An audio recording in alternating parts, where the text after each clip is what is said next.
Hola, buenos días a todos. Bienvenidos al segundo foro de Data and Women de Tableau.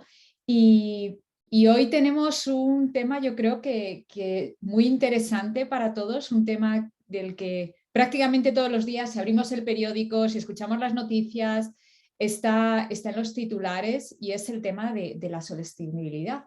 Un tema que automáticamente a nuestra cabeza viene asociado al medio ambiente, pero como alguna de nuestras panelistas nos va a decir, va mucho más allá del medio ambiente. Y es un tema que lo hemos elegido, aparte de porque es un tema que es como estoy diciendo, es algo que está en el día a día de nuestras vidas, es porque es un tema que cuando pensamos en los datos está muy interrelacionado. Necesitamos datos para entender mejor cómo funciona nuestro entorno. Necesitamos datos para predecir cómo podemos mejorar la sostenibilidad en el mundo. Y necesitamos también datos para saber cómo las iniciativas que llevamos a cabo están dando resultados. Y eso es de lo que queremos hablar hoy con nuestras panelistas. Y para dirigir el debate que va a empezar en breve, tenemos a Cristina Martínez. Cristina, te paso la palabra para que presentes a las panelistas y para que dirijas el resto de la sesión. Bienvenidos a todos y muchísimas gracias por conectaros. Muy bien, muchas gracias, Ana. Bueno, deciros simplemente, como ya estamos acostumbrados a este tipo de sesiones, comentaros que esta sesión va a ser grabada y que vais a tener el chat disponible y la parte de preguntas y respuestas, que abriremos el turno de preguntas al final, pero el chat podéis estar utilizándolo durante toda la sesión. Queremos presentaros a nuestras panelistas de hoy. Contamos con la presencia de 3 ponentes que están ayudando a cambiar el mundo de una forma distinta. Ellas son Concepción Galdón, directora y lead académico de innovación social en el IE. Edurne Rubio es directora de comunicación, fundraising y desarrollo tecnológico en Greenpeace España. Y Nuria López, jefa de prensa en el Centro Europeo de Predicciones Meteorológicas a medio plazo, como parte del programa Copernicus.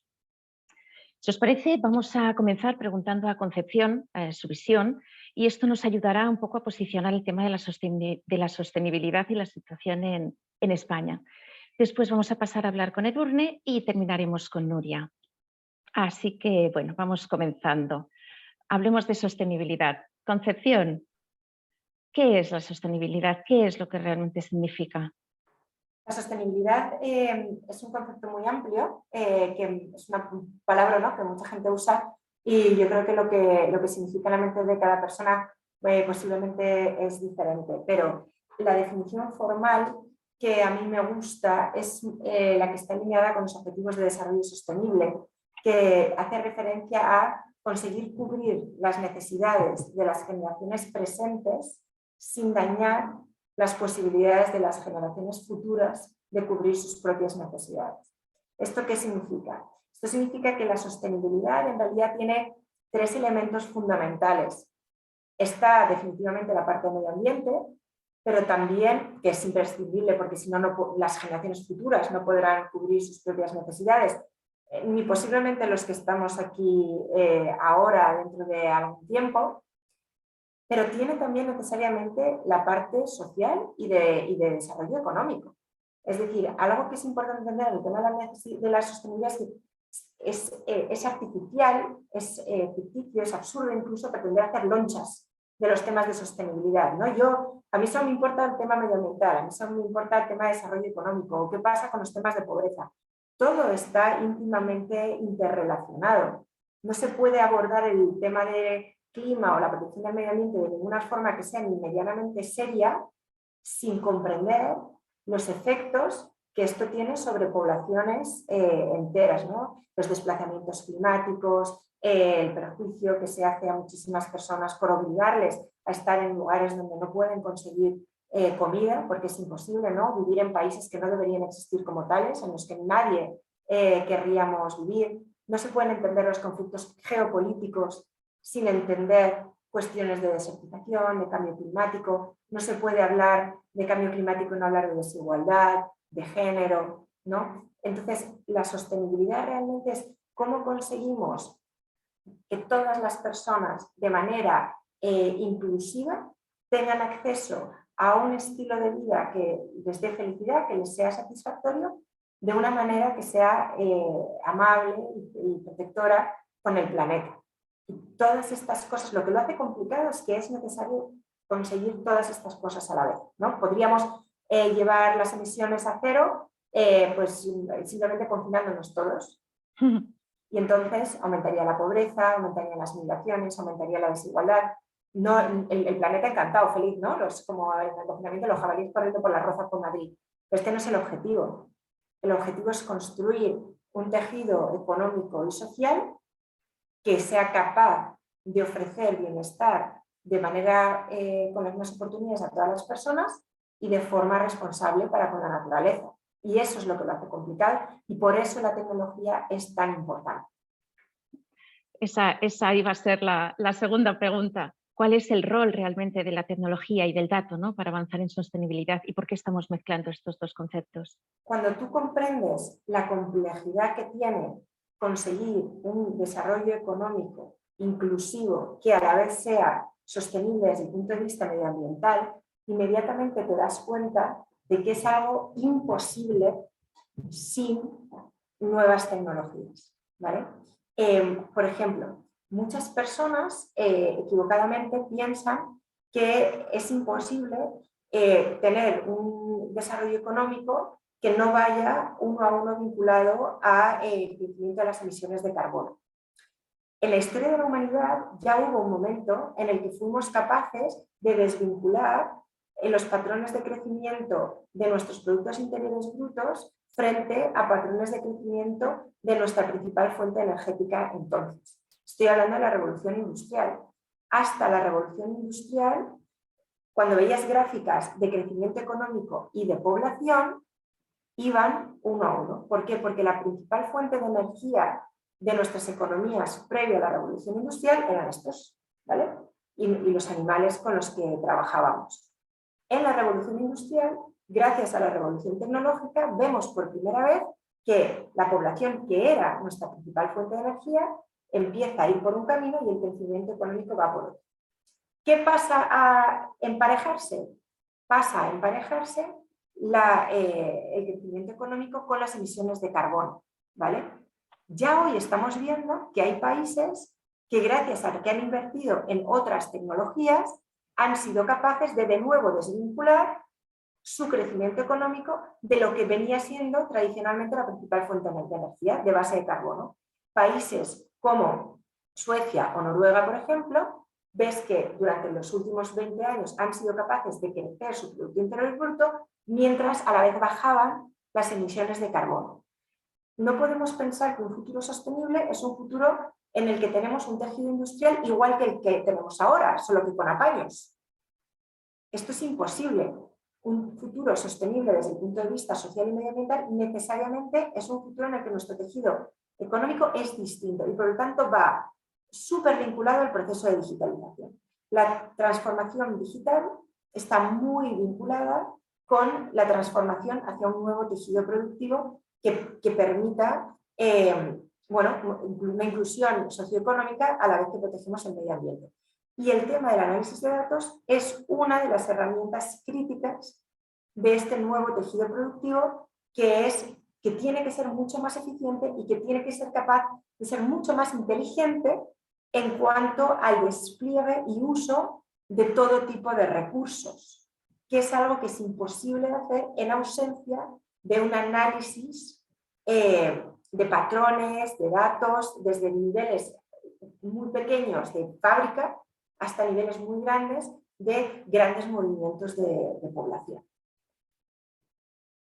Muy bien, muchas gracias. Mira, te queríamos comentar, el otro día leíamos este titular.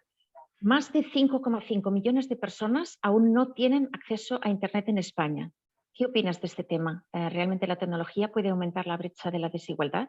Esto es gravísimo. De hecho, hay un movimiento muy interesante para que el acceso a Internet se convierta en un derecho humano. Y de hecho es fundamental.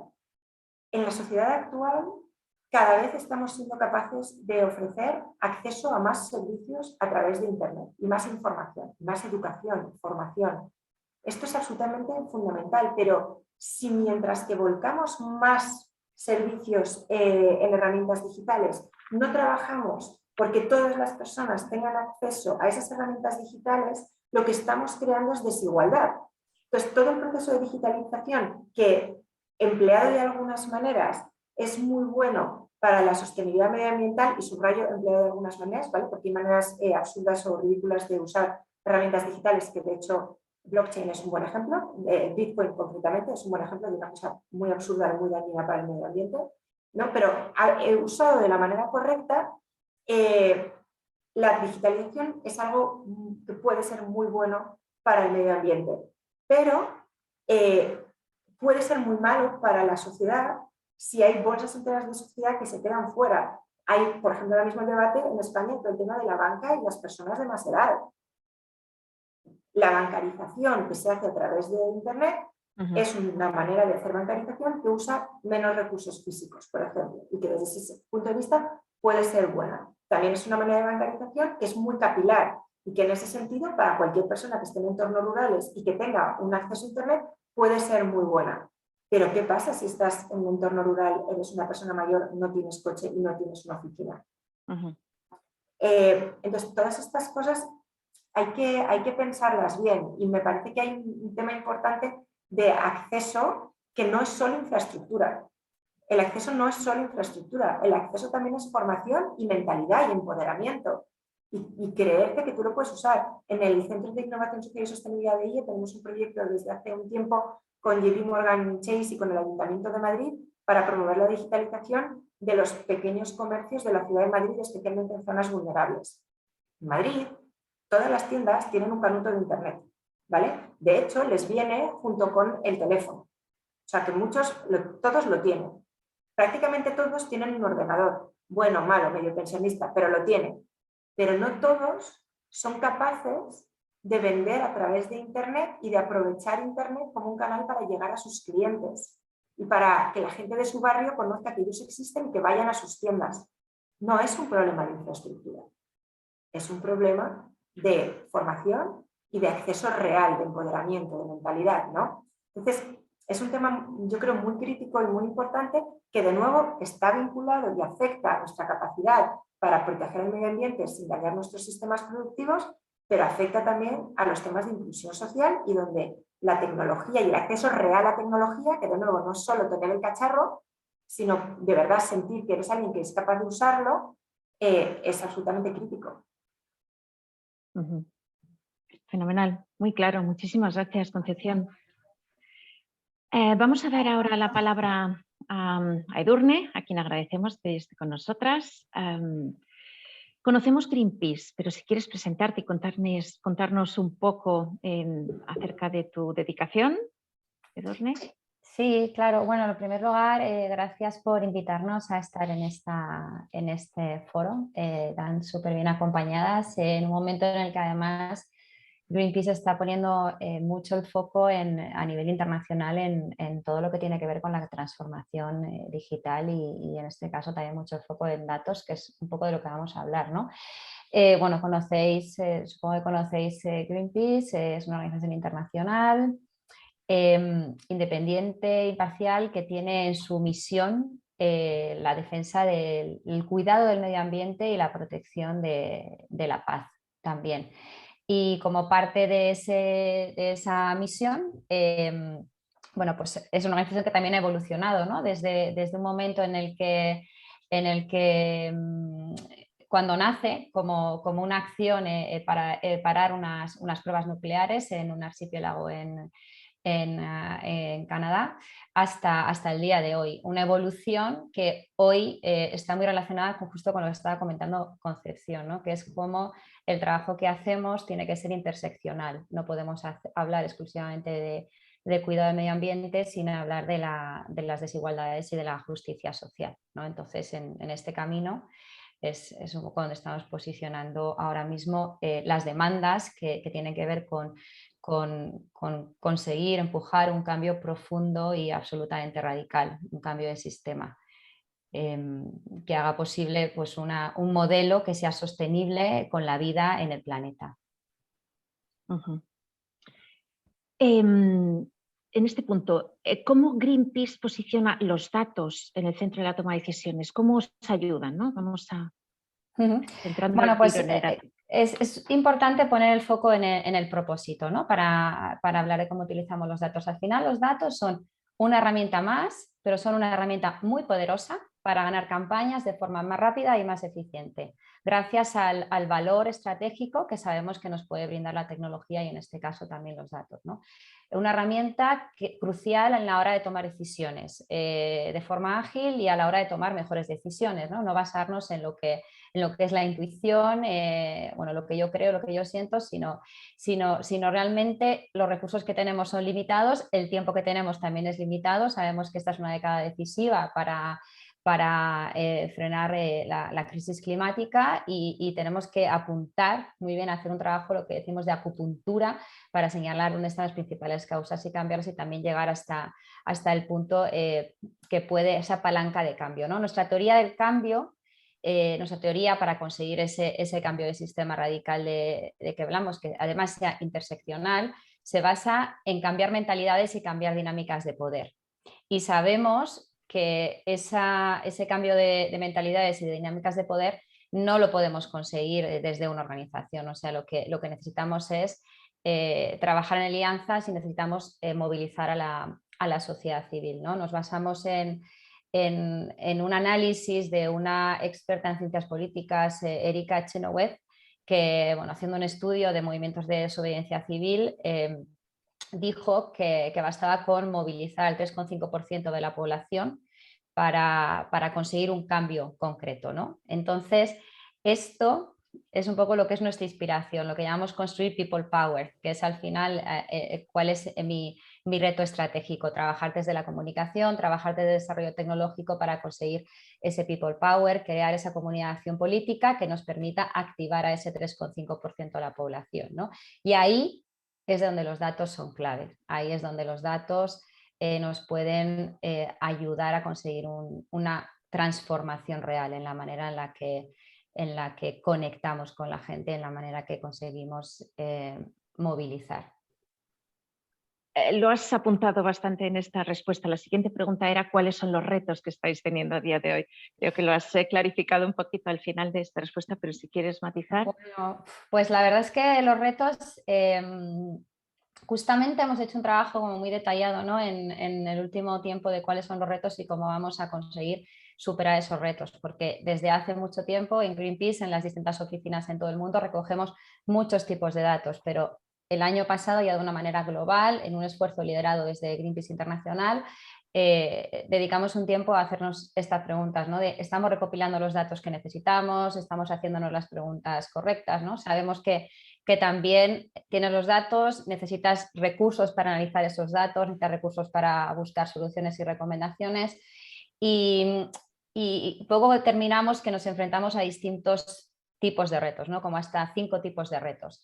Hay un reto que está relacionado con la visión. Es verdad que en Greenpeace a nivel internacional tenemos clara la importancia de trabajar con datos y esto lo tenemos claro desde hace mucho tiempo, igual que tenemos claro esa teoría del cambio que implica lo que es el people power. Sin embargo, vamos lentas en la implementación de esos cambios y de esa cultura del dato. Se progresa y ahora, como digo, se está viendo un impulso desde internacional. Con digamos, el empuje internacional, con el apoyo del resto de oficinas y el compromiso de liderazgo estratégico a todos los niveles y oficinas. Pero bueno, hay cómo se traduce esa visión en cambios concretos, ¿no? Hay un reto fundamental, hay un grupo de retos que son los relacionados con las personas y con la cultura, ¿no? Si tenemos la experiencia y las habilidades necesarias, que no las tenemos, ¿no? En general. Al final, ¿qué pasa? Si no las tienes, por un lado, o incurres en sobrecostes, porque a lo mejor además estás invirtiendo mucho en herramienta, pero no estás invirtiendo en ese desarrollo de herramientas y en cómo las estás utilizando, o porque estás recurriendo pues, a muchos proveedores, ¿no? Porque no tienes como una visión clara, no tienes a las personas que pueden desarrollar esa visión.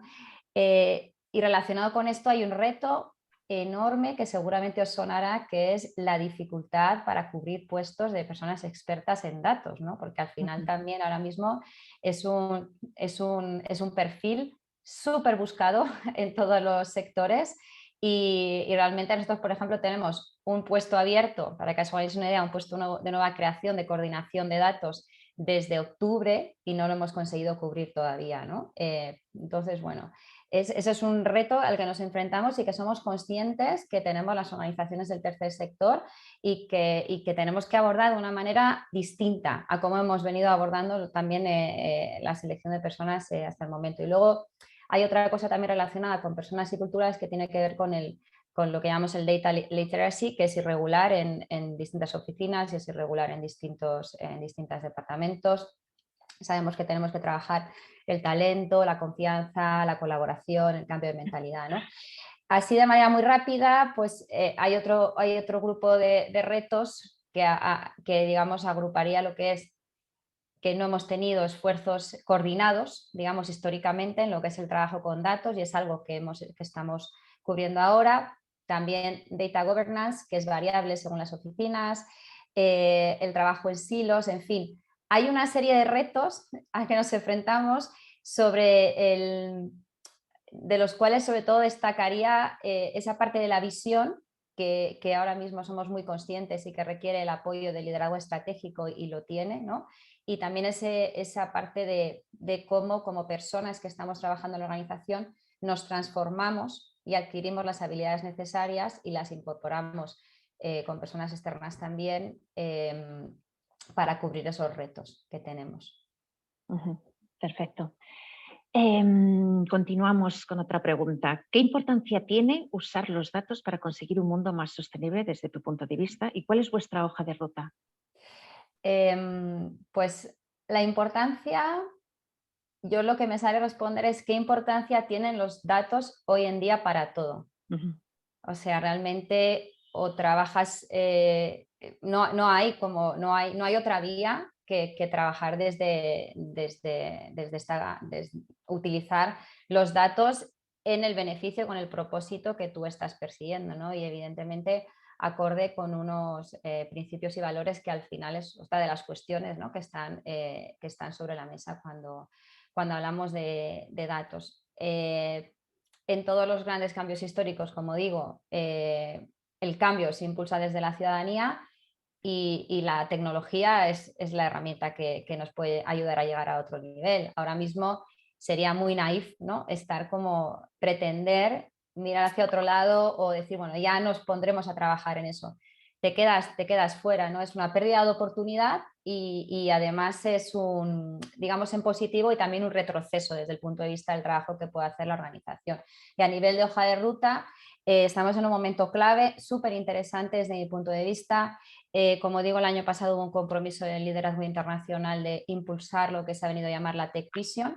Hubo un trabajo coordinado de las distintas oficinas de Greenpeace en todo el mundo, en el que se analizó cuestiones como los silos que tenemos en materia de uso de tecnología, los básicos que necesitamos, cuestiones de responsabilidad, ¿no? Cómo utilizar los datos acorde con nuestros valores, cómo podemos fortalecer con los datos una cultura orientada al impacto y también cómo podemos ganar campañas gracias a los datos. De todo este trabajo hubo un documento, un proyecto que desarrolla esta Tech Vision y que incorpora como un primer elemento lo que se ha llamado el Digital Maturity Assessment. Entonces, ahora mismo, para este año, las oficinas tenemos ese compromiso de realizar un análisis de madurez de cómo estamos tanto en materia de tecnología y en materia de datos, a partir del cual se establezca una hoja de ruta que priorice, de acuerdo con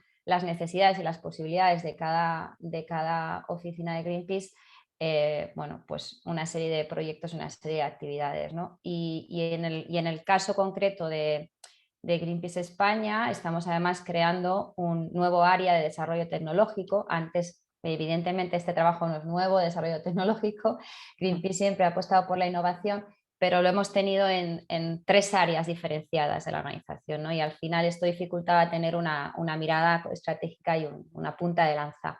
Y eso es algo que estamos cambiando este año.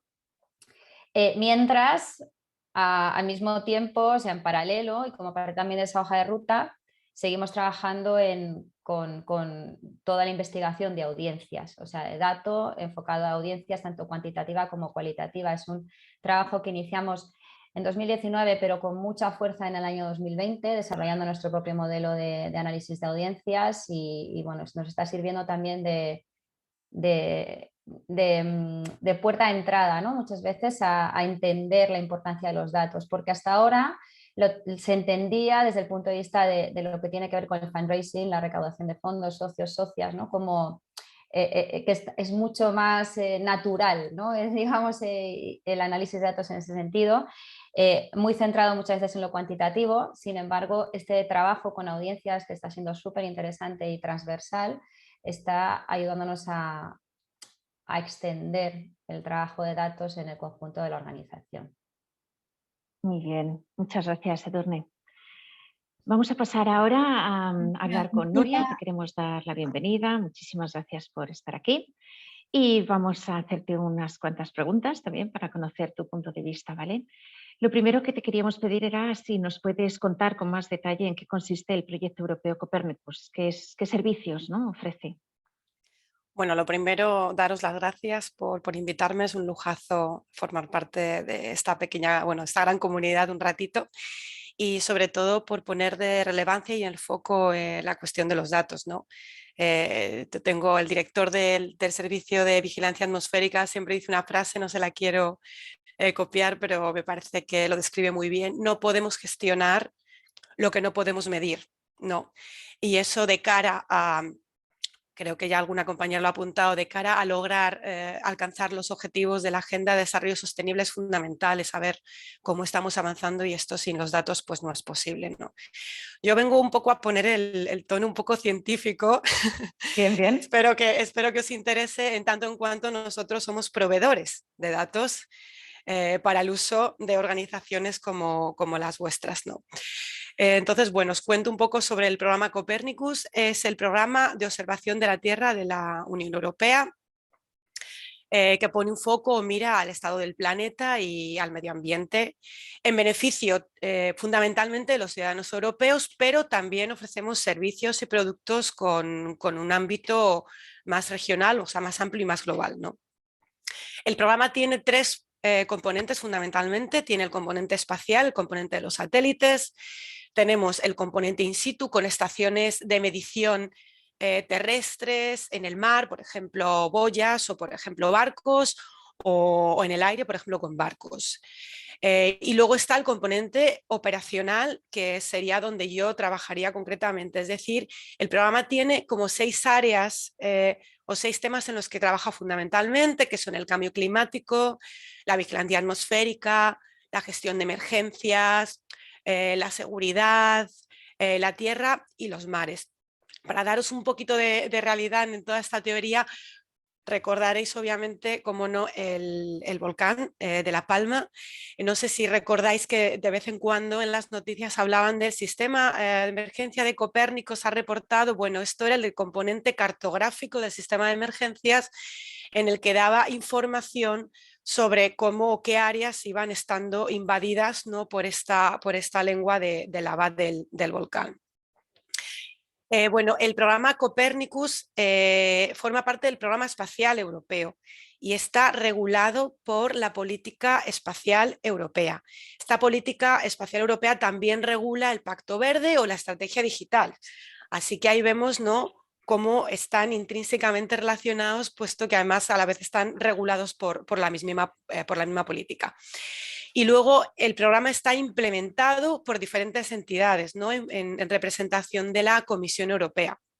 La Agencia Espacial Europea, una de las que implementan la parte del componente espacial del programa, o, por ejemplo, el Centro Europeo de Previsiones a Medio Plazo, que es donde yo trabajo concretamente y que se encarga de implementar 2 de los servicios del programa: el servicio de cambio climático y el servicio de monitorización de la atmósfera.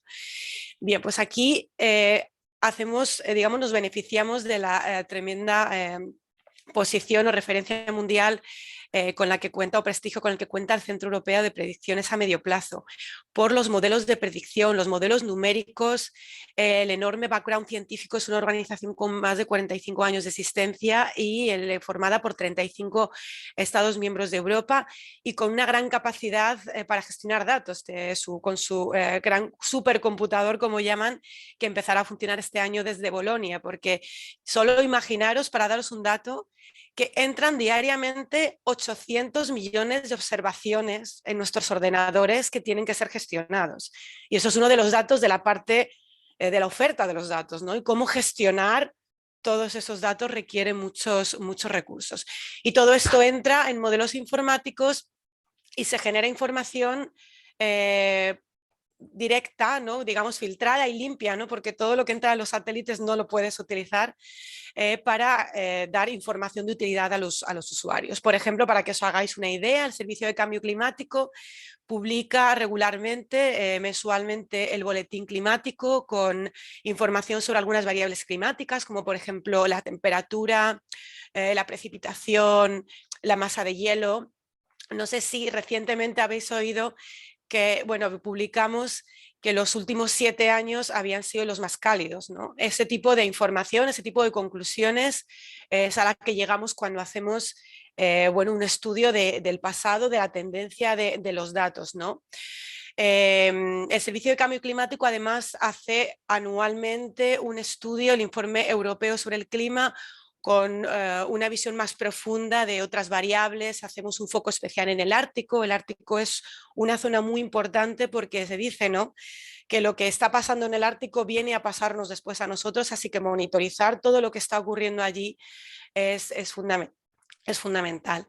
Y después tenemos un repositorio que llamamos la Climate Data Store, en la que posicionamos todos estos datos y estos productos, y esto es muy importante. Copernicus lo ofrece en visión, en forma de Open Data y de Open Source. Copernicus ofrece todos sus datos de forma gratuita a todos los usuarios, de forma que cualquiera, medios de comunicación, empresas, instituciones pueden hacer uso de ello de forma gratuita. Igualmente, para todo el programa Copernicus, igualmente para el servicio de vigilancia atmosférica. La relevancia de este servicio es que, bueno, hace un estudio, un seguimiento de la composición atmosférica, de la polución, de la emisión, por ejemplo, del tráfico, de la energía, incendios, volcanes. Incluso, por ejemplo, de los episodios de polvo de Sáhara, que creo que lo acabáis de oír hace poco en las noticias, ¿no? Esto tiene un impacto muy grande, no solo en la calidad del aire y en la salud de las personas, que puede llegar a tener, sino, por ejemplo, en sectores como el energético. Las células fotovoltaicas son muy sensibles a la deposición del polvo en las células, y entonces es muy importante para el mantenimiento de estas células y también para la generación de la energía el conocer todo este tipo de información. Entonces, bueno, no sé, creo que os ha dado un poco una introducción teórica y algunos puntos concretos de realidad para que se vea un poco más de forma tangible qué es lo que hacemos. Espero que se haya entendido bien. Absolutamente, muy claro, muchas gracias. Entonces, simplemente por focalizar un poco, ¿cómo los datos y la información facilitada por Copernicus puede ayudar al cambio y la evolución hacia un mundo más sostenible? Bueno, es fundamental porque lo que os decía antes, ¿no? No podemos gestionar lo que no podemos medir. No sabemos cómo estamos avanzando en la implementación de políticas. Por ejemplo, esto relacionado con el cambio climático. Los riesgos climáticos determinan el desarrollo sostenible, que no va a ser el mismo. La vía de desarrollo sostenible no va a ser la misma en cada región del mundo, porque está determinado ya en parte, no en todo, pero en parte por el riesgo climático. Y además el desarrollo sostenible, el desarrollo que vamos a llevar, va a impactar en la vulnerabilidad que vamos a tener ante el cambio climático en el futuro. Entonces, está todo íntimamente relacionado. ¿Y cómo desde Copernicus se trabaja para esa sostenibilidad? Bueno, sabéis que la Agenda de Desarrollo Sostenible, como está planteada ahora por Naciones Unidas, está dividida en una serie de objetivos de desarrollo sostenible. Entonces, nosotros la forma que tenemos un poco de explicar en cómo contribuimos a sostenibilidad es ir vinculando los servicios a cómo se contribuye específicamente en cada, digamos, a cada objetivo, ¿no? Por ejemplo, desde el servicio de vigilancia atmosférica se contribuye específicamente a objetivos de salud. Hay un objetivo específicamente de salud y bienestar.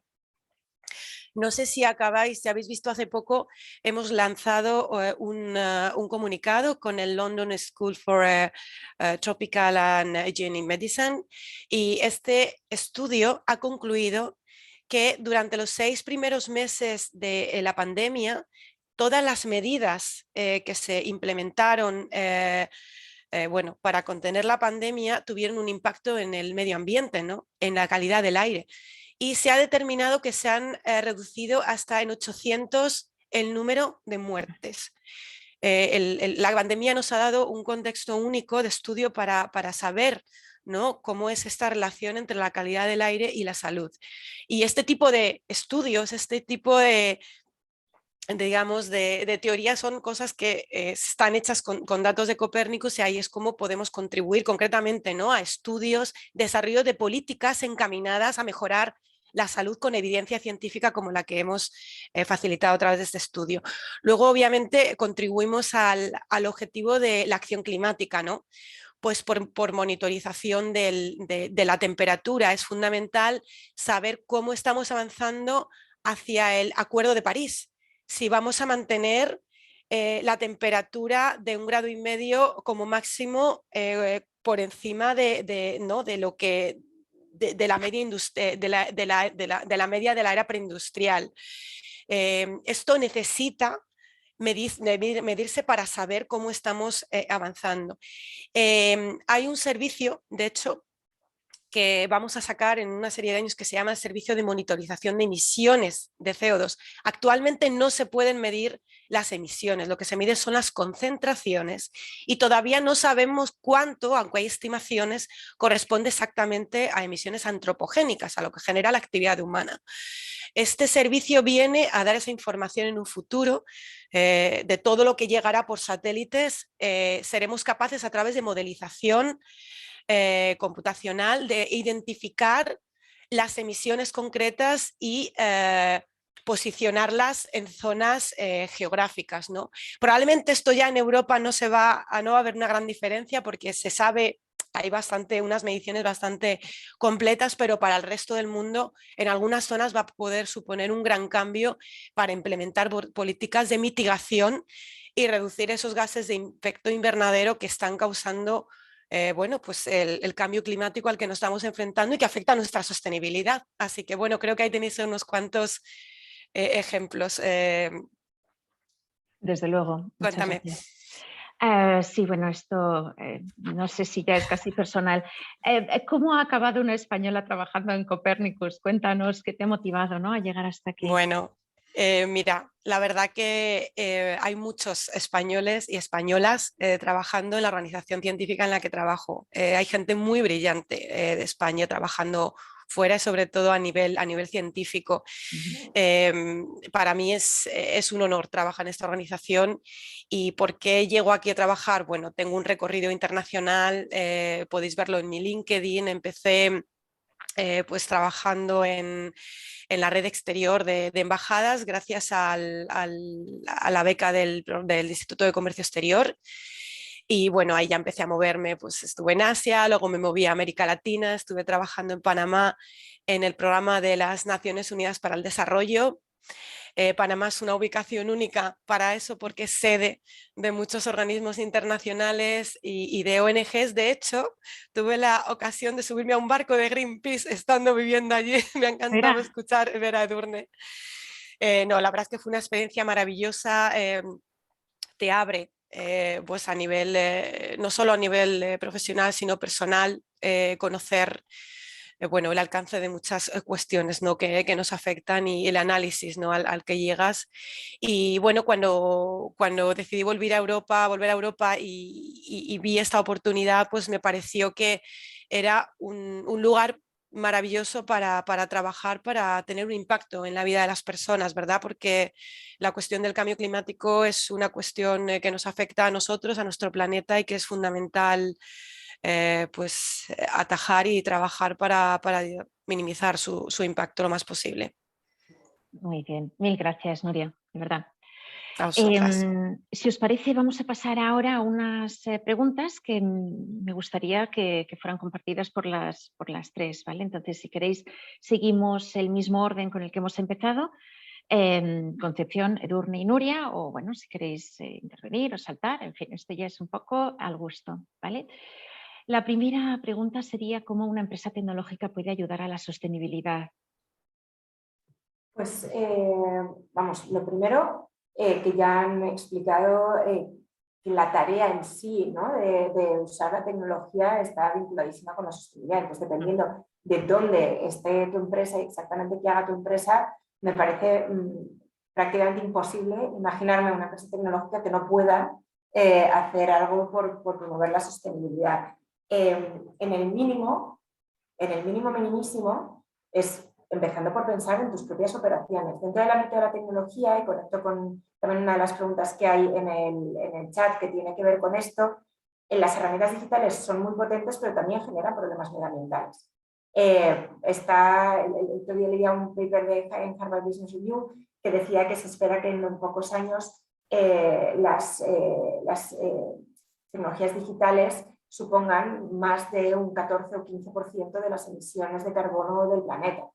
¿Qué pasa? Necesitamos maneras mucho más inteligentes de gestionar los servidores, de alojar la información, de gestionar qué tipo de energía alimenta la refrigeración de esos servidores, de gestionar qué se hace con los materiales que se usan en el hardware y que no es evidente cómo luego todo eso se puede reutilizar o no. Entonces, en el mínimo minimísimo, cualquier empresa tecnológica puede empezar por pensar cómo hacemos I+D para hacer maneras más inteligentes y más sostenibles para el planeta de aprovechar el potencial que tiene los datos y la digitalización.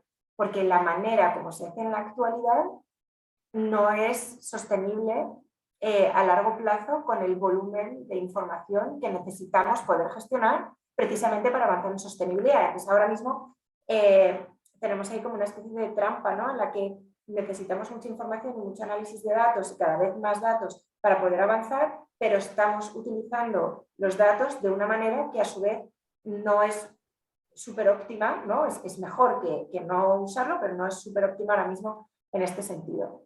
Eso, lo mínimo. Y luego, en lo máximo, pensar, oye, la tecnología que yo tengo, cómo puede contribuir de forma material a ayudar, si soy un B2B, a mis propios clientes a ser sostenibles. O sea, ¿puedo yo desarrollar productos y servicios que contribuyan a que todos mis otros clientes, empresas, sean más sostenibles? ¿Puedo yo ayudar a las organizaciones como es Greenpeace, que están en primera línea de batalla en todo, ¿no? La lucha por la protección del medio ambiente, con lo que yo sé hacer, con mis productos, con mis servicios? ¿Tengo un analista de datos del que puedo prescindir para que Greenpeace cubra la plaza que no están pudiendo cubrir, ¿no? Y puedo ayudarles con eso? O sea, realmente, desde lo mínimo que es avanzar en investigar maneras más inteligentes de gestionar los datos y los servidores, hasta trabajar con nuestros clientes, trabajar con las organizaciones y poner recursos al servicio de esas organizaciones, el menú es amplísimo, a poco que le dediques 5 minutos. Bueno, pues voy yo. Lo primero, me ha encantado lo del barco de Greenpeace, que para mí también fue como una de las experiencias más emocionantes cuando empecé a vincularme a Greenpeace, y también lo que comentaba Concepción, que me parece fundamental. O sea, también en Greenpeace hemos generado, igual que estamos creando este nuevo área de desarrollo tecnológico para poner foco ahí porque sabemos que es importante, lo hemos hecho con un nuevo área de alianzas porque sabemos que solas no podemos. Y tenemos que movilizar, o sea, conectar con la sociedad civil de la que todas formamos parte, pero además hacerlo a través de distintos agentes, ¿no? Empresas, instituciones, otro tipo de organizaciones. Las empresas también pueden y deben ser aliadas en este cambio, aliadas reales no aliadas en lo que se conoce como el greenwashing, ¿no? Que también estamos viviendo un poco. Y siguiendo la línea de lo que estaba comentando Concepción, yo también quería citar un informe de Greenpeace de hace el año 2019. El informe se llamó Click and Clean y decía que si Internet fuese un país, sería el 6.º país más contaminante del mundo. Perdón, y eso tiene que ver con la energía que se necesita para los centros de datos, las redes de comunicación, los dispositivos, la fabricación de los propios dispositivos, etcétera, ¿no? Y entonces hay una serie de recomendaciones en ese sentido que van desde lo que podemos hacer como usuarias a nivel individual, pero que entran muy de lleno en precisamente ese cambio de sistema, ¿no? Y ese crecimiento insostenible que tenemos y que tiene que frenarse, que realmente necesitamos poner un poco de lógica hacia respetar los límites planetarios, pero además está muy, muy, muy relacionado con lo que es las fuentes de energía, dónde se produce esa energía que alimenta esas grandes empresas tecnológicas, por ejemplo, ¿no? que realizan estas funciones. Ahí sí que en ese informe se detectaba una falta de transparencia muy clara en lo que se refiere a la demanda de la energía y la fuente de suministro de datos de esas empresas y sí se apuntaba a que esas empresas se comprometieran, dieran el paso a suministrarse únicamente 100% con energía renovable. Y en ese sentido, o sea, sumado el no podemos seguir creciendo de forma insostenible, iniciar esa transición o culminar esa transición hacia un modelo renovable. Y lo que se estimaba también de ese informe era que tener a las grandes empresas tecnológicas subidas a la ola necesaria de la transición energética renovable podía incluso acelerar esa transición y al final reducir las emisiones. O sea que la respuesta es compleja, pero la vía va pues un poco en línea con lo que apuntaba Concepción y a lo que yo quiero sumar la parte de la transición energética renovable. Fenomenal, muchas gracias. Nuria. Bueno, la verdad que sí, que la pregunta tiene muchas aristas y muchos posibles enfoques para verla. Efectivamente, tiene un consumo energético asociado, es algo que no se puede evitar en todo este desarrollo tecnológico, pero efectivamente se puede gestionar con cabeza, ¿no? Se puede gestionar de la mejor forma posible, pero es verdad que las principales emisiones antropogénicas que están afectando a nuestro planeta no vienen de ahí, vienen de otras fuentes mucho más gordas, ¿no? O por lo menos eso es lo que apuntan los datos, pero eso no significa, como insisto, en que efectivamente eso también hay que tenerlo en cuenta y tratar de ser lo más limpio posible. Es verdad, lo habéis visto, 800 millones de datos entran cada día de observaciones. Es enorme y asusta y requiere supercomputadores y requiere una gestión de recursos brutal que implica consumo de energía, pero es que es algo que hay que hacer en el sentido de que necesitamos todos esos datos, ¿no? Ya lo hemos hablado, la tecnología también es positiva para la sostenibilidad, aunque haya que monitorizar a la vez cuál es el impacto y tratar de mitigarlo, ¿no? Pero claro, cosas como el Big Data, la inteligencia artificial, la robótica, es decir, ya estamos ahí y, por ejemplo, tenemos tecnología que llega a lugares donde nosotros no llegamos para poder estudiar zonas de la Tierra que nosotros no llegamos, el ser humano no puede llegar y solo llegas con tecnología y además puede tener un impacto, ¿no? Por ejemplo, en el sistema climático, en determinadas zonas interiores del océano. Hace poco veíamos cómo mandaban drones, ¿no? Marítimos a la zona de la corriente del Golfo para ver y captar información que tiene un impacto brutal en el clima de la Tierra, en el sistema climático de la Tierra, pero que de otra forma no llegaríamos, ¿no? Porque son circunstancias que, bueno, que podrían para el ser humano ser un poco arriesgadas. Entonces, bueno, sí, como decimos, la arista un poco de la gestión del consumo energético, pero de que no podemos negar que esta tecnología la necesitamos y que va a contribuir positivamente al desarrollo sostenible de un poco de nuestra sociedad, ¿no? Encontrar vías de desarrollo más sostenibles, más eficaces y que nos hagan menos vulnerables y comprometan menos los recursos del futuro, ¿no? Que es en lo que se basa el concepto de sostenibilidad. Vale, estupendo. Voy a seguir con la siguiente pregunta y simplemente recordar que quedan 8 minutos, entonces vamos a ir un poquito acelerando para que no se nos queden las preguntas de los oyentes. ¿Qué creéis que no está funcionando a día de hoy? Realmente, quizá esta es una pregunta que nos vamos a extender un poco, pero bueno, sería eso. ¿Qué es lo que no está funcionando? Y quizá también otra pregunta que lo puedo juntar con esto es ¿qué podemos, ¿no?, hacer, qué pueden hacer nuestros oyentes para ayudar? Pues yo tiene 1000 respuestas, pero aporto una y seguro que Nuria tienen otras. Para mí una cosa que no está funcionando es la falta de formación técnica en este tema. Me explota la cabeza con esto, o sea, os lo comparto. Yo trabajo en el ámbito de la educación. Cuando hablábamos de la transición digital, todos los gestores de empresas y profesionales sintieron claramente que les faltaba capacitación para hacerlo y fueron a formarse. Y ahora que hablamos de un tema como es la sostenibilidad, que es 1000 veces más complejo técnicamente, ¿vale? Como habéis escuchado, 1000 veces más complejo técnicamente, porque asume toda la complejidad de la tecnología, más todo el tema de ciencia del clima, cuestiones sociales, de comportamiento, etcétera. La gente se cree que si habla con su cuñado 3 minutos y lee 3 chorradas en un periódico, ya está capacitado para opinar. Entonces, yo creo que un tema que de verdad es una barrera fundamental, porque impide siquiera poder tener conversaciones inteligentes con las personas, es que falta formación. O sea, que la gente necesita capacitarse para saber suficiente sobre sostenibilidad. Yo entiendo que alguien que es responsable de marketing no necesita ser un experto en clima, pero no puede ser analfabeto, ¿no? Entonces, yo creo que tenemos hoy un montón de personas en un montón de puestos que no hace falta que sea máxima responsabilidad, es que el 100% de todos los profesionales, de todas las que estáis hoy en esta call, no podéis ir por la vida siendo analfabetas en materia de sostenibilidad. Y es un tema técnicamente complejo, entonces hay un montón de maneras de formarse, gratuitas, de pago, de un año full time o de 4 días a tiempo parcial, MOOCs, podcasts, lo que queráis, pero es un tema complejo y si no tenemos en nuestras empresas, especialmente en las empresas tecnológicas, gente que sepa suficiente, es muy difícil que personas como Nuria o como Irune puedan articular partnerships sólidos y profundos que realmente tengan un impacto, porque no tienen del otro lado una persona con quien puedan tener una conversación. Gracias, Concepción.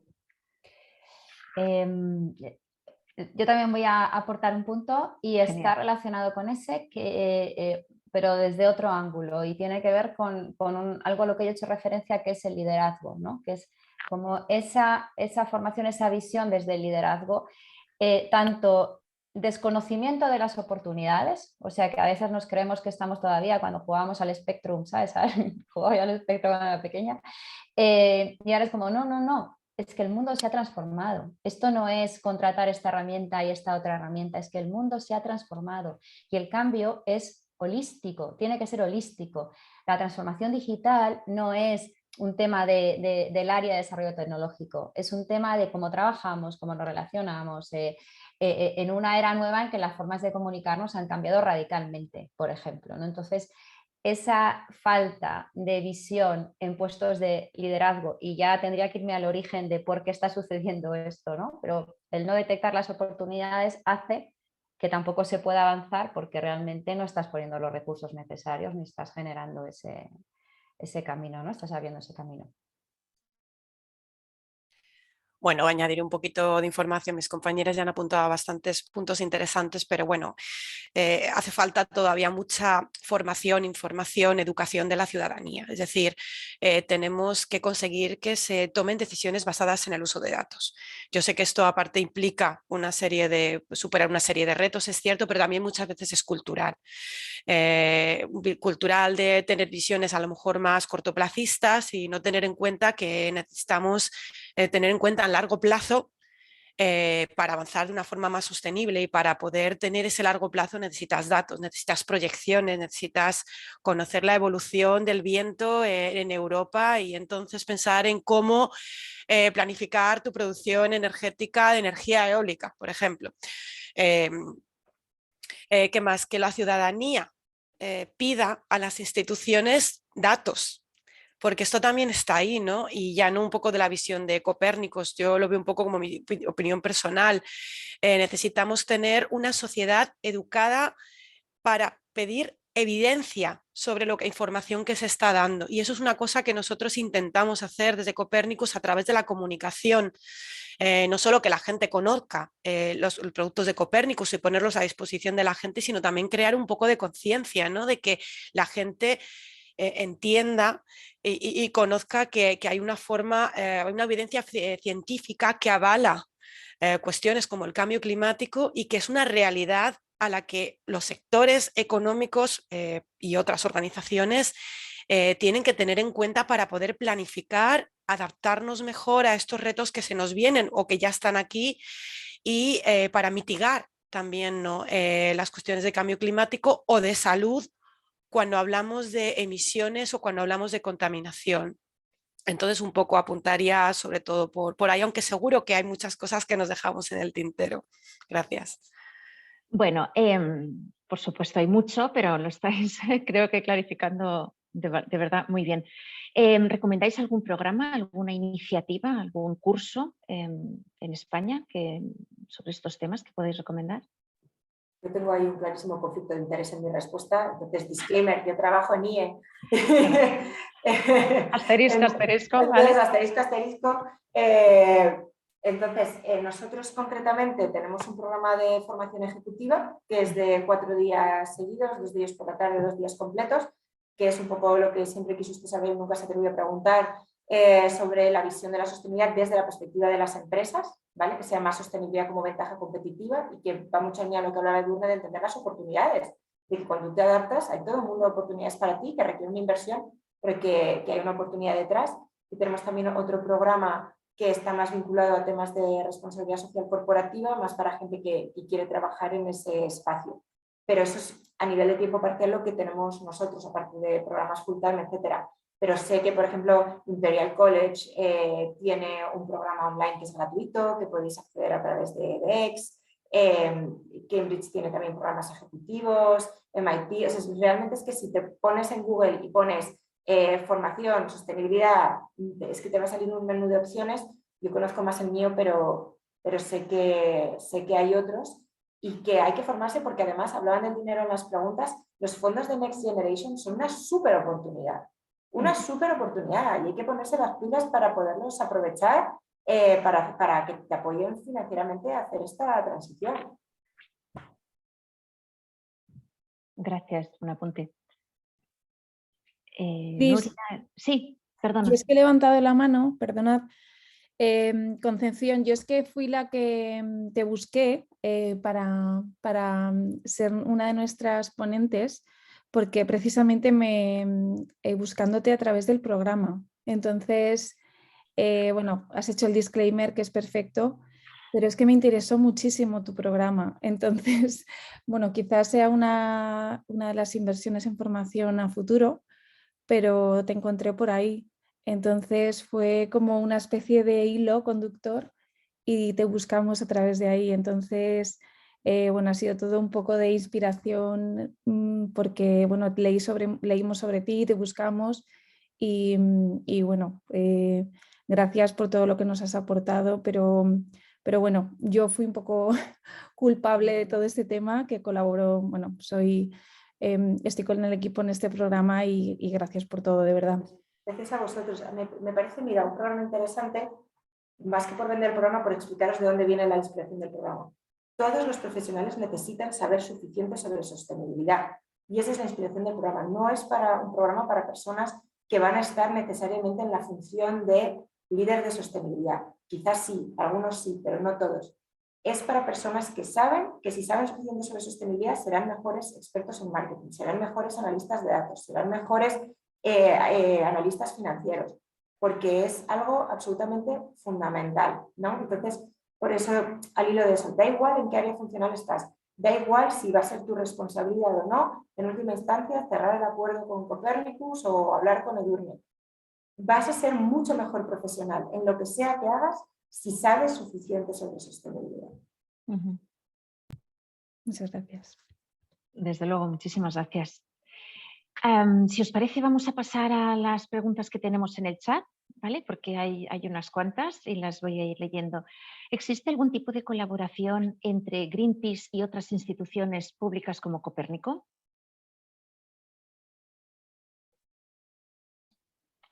me pilla. O sea, normalmente decía no en Greenpeace España, pero claro, es que Greenpeace es una organización muy grande, entonces lo que sí que dentro de los principios de independencia e imparcialidad, Greenpeace sí que busca alianzas de distinta índole y sí que trabajamos con distintas instituciones, pero no tengo una...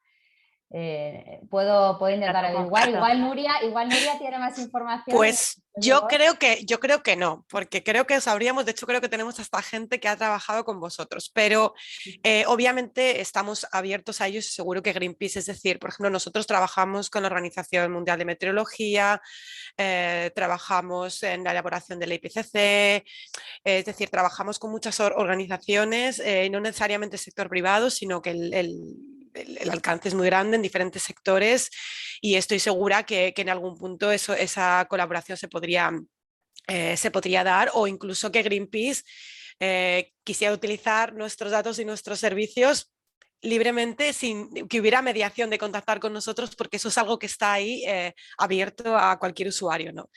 Pero yo creo que no, que de momento no, pero bueno, nunca se sabe claro, lo que puede ocurrir en un futuro. Como colaboración formal es en lo que...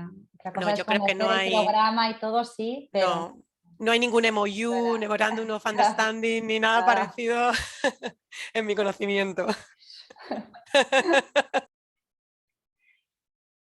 A ver, por aquí tenemos otra pregunta.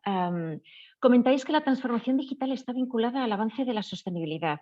Sin embargo, la transformación digital también necesita de muchos recursos en términos de procesamiento de datos que no siempre son sostenibles desde el punto de vista energético o medioambiental.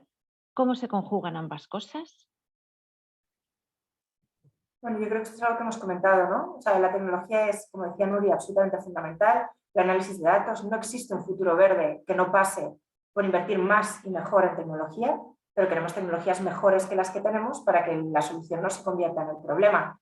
El vínculo también con la pregunta sobre criptomonedas, ¿no? Lo mismo, Bitcoin es un grave problema, blockchain no necesariamente, hay distintos esquemas de gobernanza, Proof of Work es un problema, pero Proof of Stake no tanto. Entonces ahí yo creo que no hay que, no como dicen los ingleses, tirar al bebé con el agua sucia por el desagüe, sino que si hay una tecnología como es blockchain que tiene un potencial enorme también para la protección del medio ambiente, no hay que decir, bueno, como hay una aplicación concreta que es Bitcoin y que es Proof of Work, que es problemática, pues a la mierda, perdón la expresión, con blockchain. No, lo que es que meterle cabeza a blockchain para ver de qué manera sí se puede usar esa tecnología que no sea tan dañino. Mi opinión personal es que Bitcoin es un problema por muchas otras razones, además del tema medioambiental, y me parece una mala idea en general Bitcoin, entonces es mi opinión personal que compartir, pero me parecería una pena, ¿no?, tirar por la ventana blockchain porque esta aplicación concreta no nos cuadra. Oye, hay otras que son súper útiles a nivel de trazabilidad de recursos y otra serie de cosas. Muchas gracias, Concepción. Has unido también otra pregunta que había en el chat de Irene, con lo cual fenomenal. Muchas gracias. Se nos está marchando el tiempo, la verdad que vamos un poco tarde. Quizá Ana quiera entrar y decir unas últimas palabras, si está o se ha tenido que marchar. Bueno, Ana se ha tenido que marchar, Se ha tenido que llegábamos marchar, ya un poquito tarde. Sí, lo sabíamos que tenía la agenda un poco. Yo quería agradeceros, chicas, vuestra participación. La verdad que ha sido un debate súper interesante. Ha habido muchísimas preguntas. Creo que no se ha dado tiempo a responder a todas, pero justitas. De todas formas las he apuntado porque hay alguna que no nos ha dado tiempo, así que a lo mejor os las paso para que les contestéis a todos los fans aquí. y nada, muchísimas gracias por participar. Ha sido, como digo, un debate súper interesante. Son 3 proyectos súper distintos, pero que la verdad que están muy relacionados y aparte creo que nos dan 3 puntos de vista súper diferentes. Yo he aprendido hoy lo que es la sostenibilidad, así que seguiremos formándonos, lo prometemos. Exacto, eso nos ha quedado claro. Así que pues muchísimas gracias a todos los que habéis participado y también a todos los que os habéis conectado. Ya os digo, intentaremos responder a las preguntas que no nos ha dado tiempo y bueno, os invitamos a que os conectéis, tanto a vosotros como a todos los participantes, a los próximos eventos de Data and Women, será el próximo, queremos que sea en torno a abril. Todavía no tenemos elegida la temática, pero seguro que será algún tema interesante para todos. Así que nada, os invito a que nos sigáis y esperamos contar con vosotros para futuras ocasiones. Muchísimas gracias, de verdad. Gracias. Gracias a vosotras. Gracias. Muchas gracias. Un placer. Hasta luego. Chao.